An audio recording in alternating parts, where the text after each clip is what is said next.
నాకు రాత్రి పడుకునే ముందు కలవరమే. ఉదయాన్నే లేచిన వెంటనే కలవరమే. రేపేమవుతుందో అని రాత్రి పడుకునే ముందు ఆలోచిస్తాం. రేపేం చేయాలి అని రాత్రి ముందు ఆలోచిస్తాం.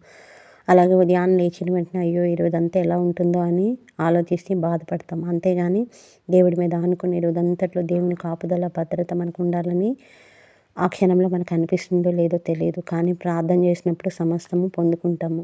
శత్రు దాడి నుండి విడుదల పొందుకుంటాము. వ్యాధి బాధల నుండి విడుదల పొందుకుంటాము. సమస్యల నుండి విడుదల పొందుకుంటాం. రోజంతట్లో కావాల్సిన ధైర్యమును పొందుకుంటాం. పిరికితన ఆత్మ తొలగిపోతుంది.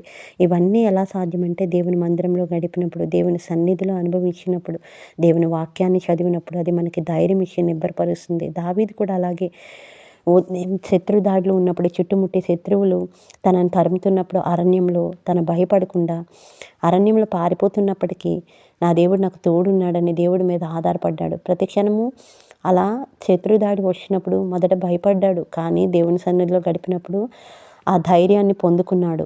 ఆ పిరికితనాత్మను తొలగించబడ్డాడు.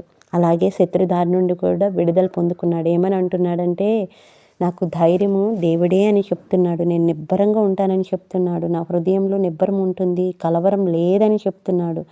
అంతేకాదు దేవుణ్ణి స్తుతించాడు, పాటలు పాడాడు, దేవుణ్ణి మహింపరిచాడు.